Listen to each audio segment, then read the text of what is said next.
Imagine needing just 4 runs to win a World Cup match.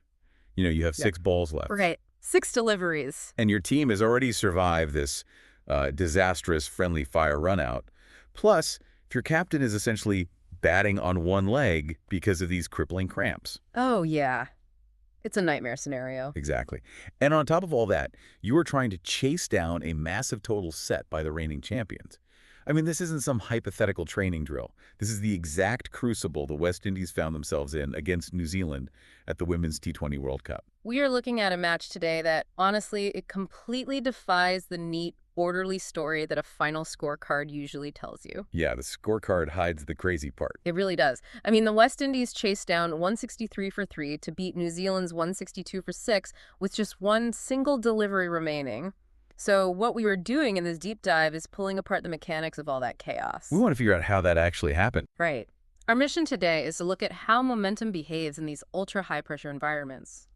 We really want to dissect how a match of this magnitude can just swing wildly on, unforced errors, contagious panic, and just stubborn willpower. And for anyone tracking the history here, this frantic last ball victory perfectly mirrors another historic win the West Indies had over New Zealand in Dubai at the previous T20 World Cup. Which is just a crazy coincidence. It's wild. But to understand how we got to that agonizing final over, we have to look at the explosive, almost surreal way New Zealand opened this match. And the batting conditions are pristine, right? The pitch is offering absolutely nothing to the bowler. It's about paradise. Totally. And Easy Gaze just comes out firing at all cylinders. She hits like 8 fours in her first 5 overs. It was an onslaught. Yeah. In the opening over alone, she steers Zeta James behind square on the offside twice. Well, New Zealand skipper Melly Kerr made this very public declaration before the tournament even began that her squad was going to play with absolute freedom. And they really took that to heart. They did. Gaze and her new opening partner, Georgia Plimmer, they executed that mandate flawlessly. By the 6th over, they are sitting at this dominant 49 for 0. Just cruising. Exactly. They're hitting through the line of the ball, they're trusting the bounce, and they are putting the West Indies bowlers under this intense, suffocating pressure. But there is this glaring anomaly in this setup. Sudi Bates is missing from the starting lineup. Yeah, that was huge. For the first time in the entire history of the Women's T20 World Cup, New Zealand is taking the field without her. I mean, Bates has been their foundational bedrock for over a decade. And her absence, it fundamentally altered the structural integrity of the team.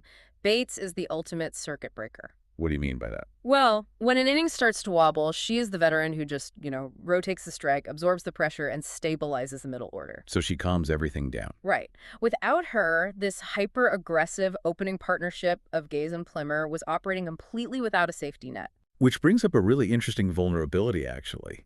Like, if you build a suspension bridge, it might handle massive amounts of weight just fine, right? Okay, I see where you're going with this. But if the wind hits a specific resonant frequency and you don't have the right dampeners installed, the whole thing can just tear itself apart. Oh, absolutely.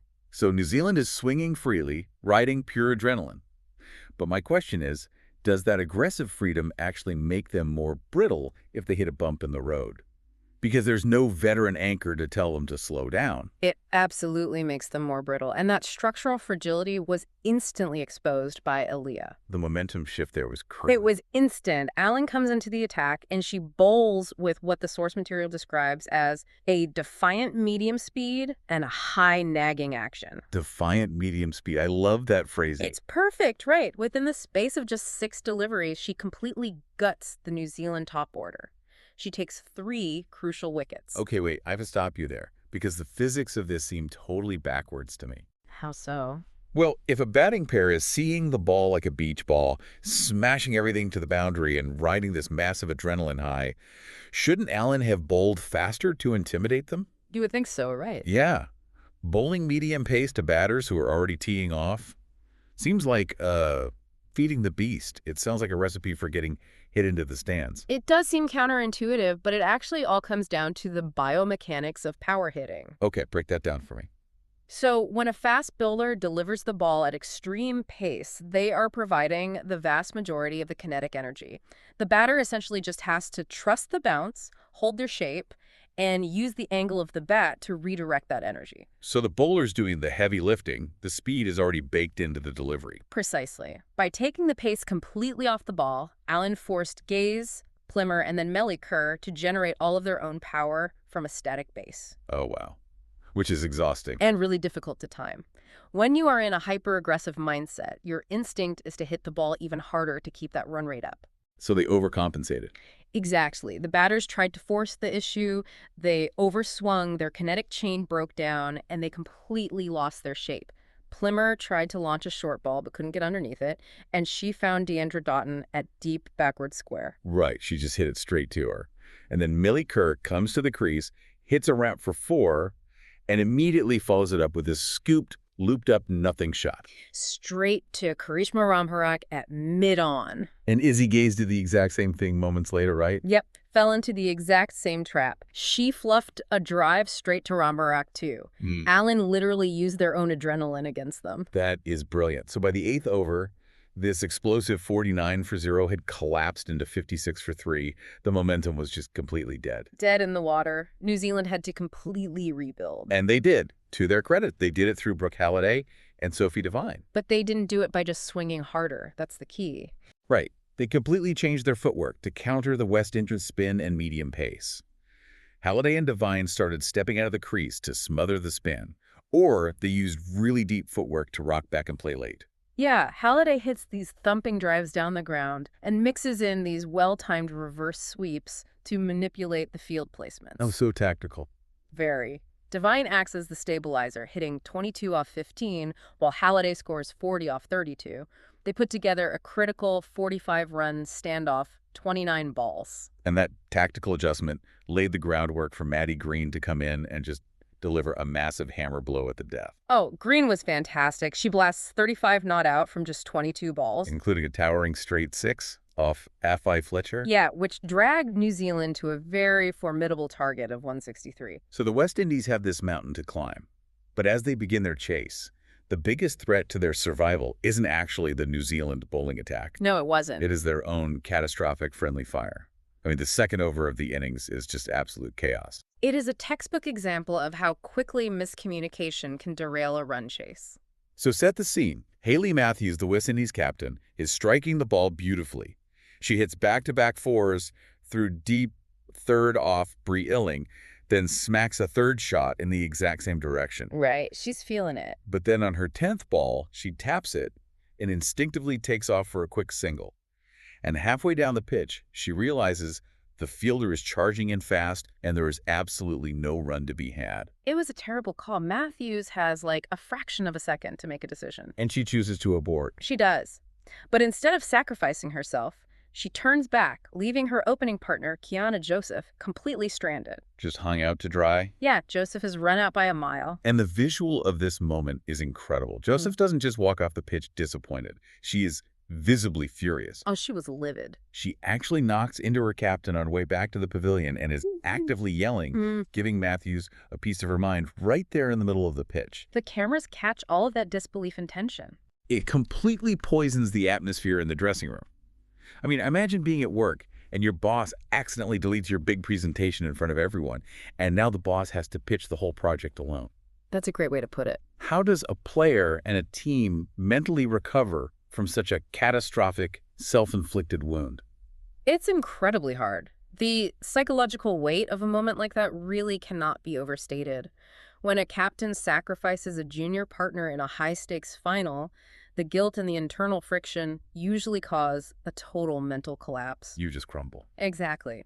And Matthews was carrying that emotional baggage, and to make matters worse, shortly after making a desperate dive, she suffered a severe cramp attack. Oh, right. Her body just gave out on her. Yeah, for the rest of the power play, she is essentially heavily reprimanded by her own body, just limping between the wickets. But the way she adapts to that is fascinating.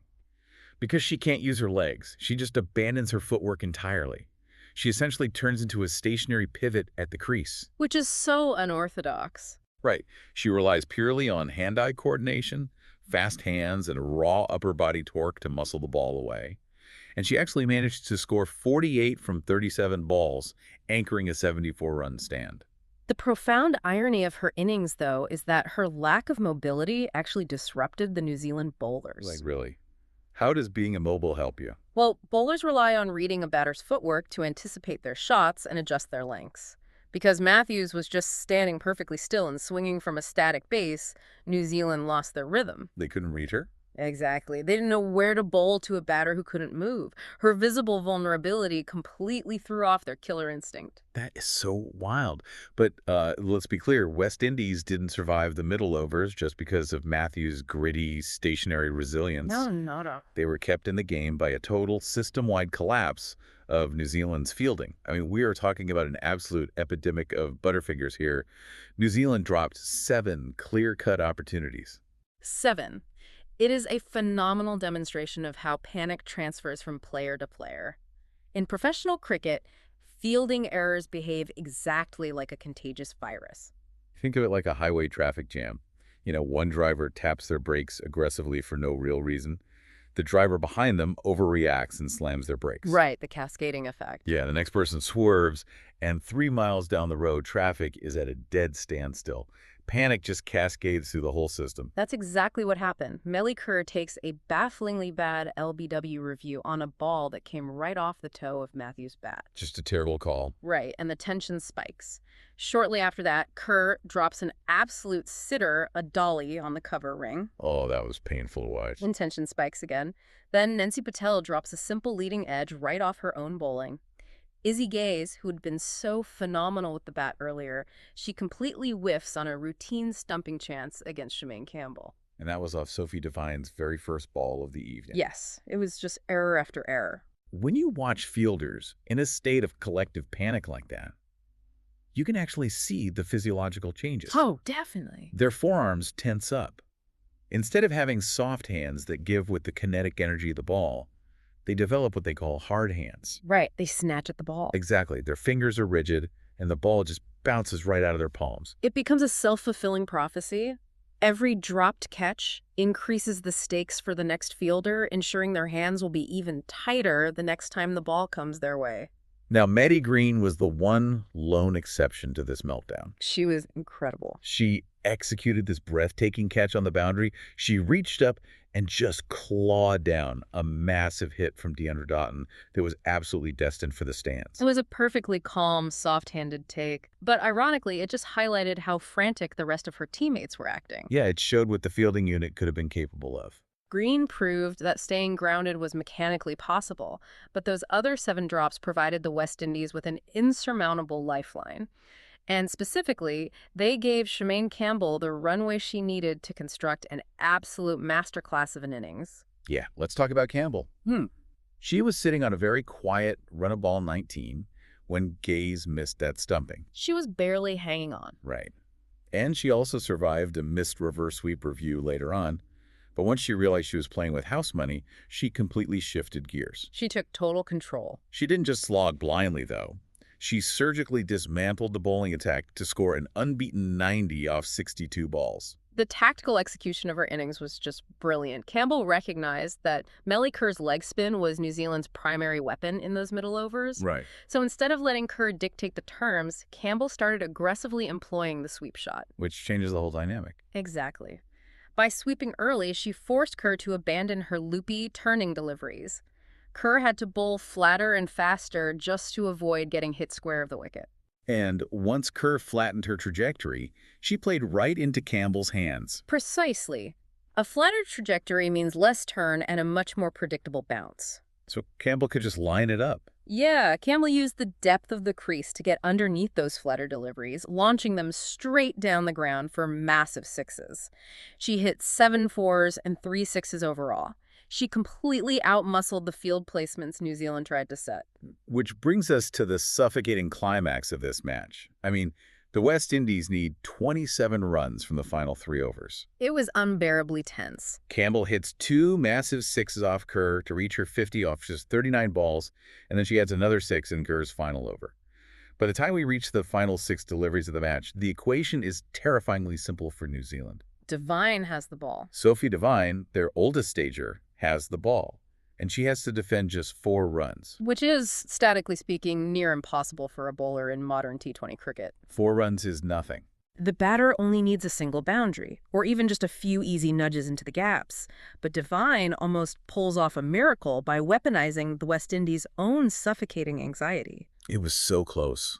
She bowls a brilliant first delivery, conceding just 2 runs, so the equation is down to 2 runs needed off 5 balls. And then Devine just locks them down. She bowls full, she bowls tight, and she restricts the West Indies to 2 frantic, scrambled leg byes over the next 4 deliveries. The pressure is so immense that Jazara Claxton experiences a total brain fade. Oh, that was wild. She swings at a delivery and hits absolutely nothing but air, an air shot in the final over of a World Cup chase. That is the physical manifestation of extreme psychological pressure. Claxton's mechanics completely fell apart because she was swinging at the occasion, not the ball. It's like defusing a bomb with 1 second left on the clock. That's exactly what it feels like. What does it take for a batter like Campbell to block out that excessive anxiety when everything is on the line? You have the crowd screaming, your partner just missing the ball completely, and the weight of the entire tournament on your shoulders. It requires severe tunnel vision. Elite batters in those moments, they shrink their world down to a 2-meter radius. Just them and the ball. Yeah. They aren't thinking about the score, the trophy, or the previous dot balls. They watch the bowler's release point, track the seam of the ball, and rely entirely on muscle memory. They take the emotion completely out of it. Exactly. Campbell had built her rhythm over the previous 60 balls. When that final delivery came down, she just reacted to the physical reality of the ball in front of her. And on that final delivery, Campbell makes the crucial push, scrambling the last run and narrowly beating Izzy Gaze, who is desperately smashing the stumps. The West Indies survived the chaos to win the match with 0 balls to spare. It is genuinely one of the most remarkable finishes you will ever see, precisely because neither team played a perfect game. Not even close. When we pull all these threads together, the final scorecard hides an unbelievable story. We saw New Zealand's hyper-aggressive, flawless start totally unravel because they lacked a structural anchor, allowing Allen's medium pace to break their kinetic chain. Right. We saw West Indies' run chase almost implode from a toxic runout and severe cramping, only to be saved by a captain batting purely from a static pivot. And we saw an elite fielding unit succumb to a contagious virus of panic, dropping 7 catches and allowing Shemaine Campbell to engineer a 90-run tactical masterclass. It's a lot to take in, but the core takeaway from this match is a really harsh truth about elite competition. What's that? Raw talent and aggressive mandates are necessary to compete, sure. But in the crucible of a high-stakes tournament, victory rarely belongs to the team that executes a flawless game plan. Because flawless games almost never happen. Right. Victory belongs to the team that refuses to capitulate when their own game plan falls apart and ruthlessly capitalizes when the opponent loses their nerve. New Zealand blinked 7 times in the field, and the West Indies made them pay for every single rigid, tensed-up mistake. Refusing to capitulate. It completely reframes how we think about winning. We always heap praise on the spectacular moments, Campbell's massive straight sixes, Maddie Green's unbelievable boundary catch. Really? But when you look at the reality of those 7 drop catches, it leaves you with something to really mull over. In the highest pressure situations in your own life, when the stakes are terrifying and the anxiety is contagious, how much of winning is actually about being brilliant? And how much of winning is just staying in the room, keeping your hands soft, and outlasting the opposition while they defeat themselves? It's a great question. It really is. Thank you so much for joining us on this deep dive. We'll catch you next time.